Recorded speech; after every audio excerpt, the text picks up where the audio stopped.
বলিউড তারকাদের পারিশ্রমিক এখন আকাশ ছুঁয়েছে, কিন্তু সেই পারিশ্রমিকের বাইরেও তাদের এমন কিছু বিলাসিতা আছে যা প্রযোজকদের জন্য রীতিমতো গলার কাটা। কারো চাই তিনটি ভ্যানিটি ভ্যান, কারো আবার শুটিং সেটেই চাই জিম ও ব্যক্তিগত রান্নাঘর। এসব অদ্ভুত চাহিদা ও বাড়াবাড়ি নিয়ে এবার মুখ খুললেন বলিউডের মিস্টার পারফেকশনিস্ট আমির খান। এই বিলাসিতা সংস্কৃতিকে তিনি লজ্জাজনক বলে আখ্যা দিয়েছেন। কোন কোন তারকা এই বিলাসের শীর্ষে, আর কেন আমির খান এত কঠোর সমালোচনা করলেন, চলুন বিস্তারিত জেনে নেওয়া যাক এই অনুসন্ধানী প্রতিবেদনে।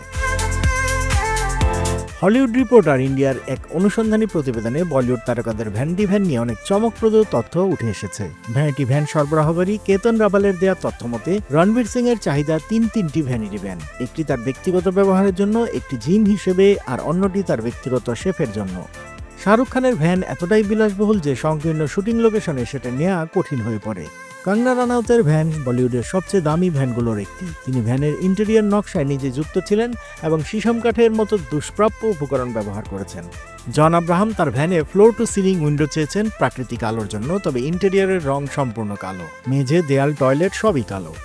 তারকাদের খুঁতখুঁত অভ্যাস ও অদ্ভুত অনুরোধ প্রায় হাস্যকর পর্যায়ে পৌঁছে যায়। যেমন একজন অভিনেতা চেয়েছিলেন যেন সব সুইচবোর্ড মেঝেতে রাখা হয়, যাতে সেগুলো তার সেলফিতে না আসে। অভিনেত্রী পরিণীতি চোপড়া রুম ফ্রেশনার একেবারেই পছন্দ করেন না। তিনি কেবল জুহুর একটি নির্দিষ্ট দোকানের ধূপকাঠি ব্যবহার করেন, তাই তার ভ্যান প্রস্তুতের সময় সেই নির্দিষ্ট ধূপকাঠি আনার জন্য লোক রাখতে হয়। আরেকটি নতুন প্রবণতা হলো জিম ভ্যান। অনেক সুপারস্টার মূল ভ্যান ও জিম ভ্যানের মধ্যে একটি গোপন দরজা বানিয়ে দিতে বলেছেন, যাতে ঘাম ভেজা অবস্থায় জিম থেকে বের হওয়ার সময় তারা মিডিয়ার চোখে না পড়েন। এসব চাহিদা না মেটালে অনেক তারকা শুটিং শুরু করতেও অস্বীকার করেন। তারকাদের এই বিলাসিতা নিয়েই ক্ষুব্ধ আমির খান। তিনি স্বীকার করেন তারকাদের সম্মান দেওয়া উচিত, কিন্তু সেই সম্মান যেন প্রযোজকদের জন্য সমস্যা না হয়। আমির বলেন, প্রায় 37 বছর আগে যখন তিনি ইন্ডাস্ট্রিতে আসেন, তখন প্রযোজকরা তারকাদের গাড়ি চালক ও সহকারীদের বেতন দিতেন। আমিরের প্রশ্ন, গাড়ি চালক আমার হয়ে কাজ করছে, প্রযোজক কেন তার বেতন দেবেন? যদি প্রযোজক আমার স্টাফদের খরচ দেন, তাহলে কি তিনি আমার সন্তানদের স্কুলের ফিও দেবেন? কোথায় গিয়ে থামবে এটা? আমির খান পরিষ্কার করে বলেন, প্রযোজককে কেবল সেই খরচই বহন করা উচিত যা সরাসরি ছবির সঙ্গে যুক্ত। Makeup, hair, costume. গাড়ি চালক বা ব্যক্তিগত স্টাফের বেতন দেওয়া তারকার নিজস্ব দায়িত্ব। তিনি বিরক্তি নিয়ে বলেন, আজকের তারকারা নাকি নিজেদের গাড়ি চালকের বেতনও দেন না, দিতে হয় প্রযোজককে। এমনকি স্পট বয়, ট্রেইনার, কুক, সেটের লাইভ কিচেন এবং একাধিক ভ্যানিটি ভ্যানের খরচও তারা চাপিয়ে দেন প্রযোজকের ওপর। আমিরের ভাষ্যমতে, তোমরা কোটি কোটি টাকা আয় করছো, অথচ নিজেরা খরচ দাও না। এটা খুবই দুঃখজনক, এটা লজ্জাজনক। তিনি মনে করেন আজকের তারকারা নিজের অবস্থানের সুযোগ নিচ্ছেন, যা তাদের ভাবমূর্তিকেই নেতিবাচক করছে।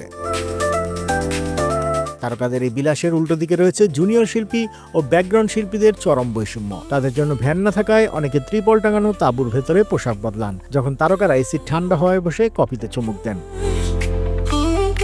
তবে পরিস্থিতি ধীরে ধীরে বদলাচ্ছে। বড় প্রযোজনা সংস্থাগুলো অন্তত একটি সাধারণ ভ্যান সব জুনিয়র শিল্পীর জন্য রাখছে। কিন্তু ভ্যানিটি ভ্যান এখন আর কেবল আশ্রয়স্থল নয়, এটি তারকা খ্যাতির প্রতীক হয়ে দাঁড়িয়েছে। একটি শীর্ষমানের সুপার ভ্যানের দাম 2 থেকে 3 কোটি টাকা। এই সোনার খাঁচা তারকাদের আলাদা করে রেখেছে সেই দল থেকে যারা আসলে তাদের সিনেমা তৈরি করে।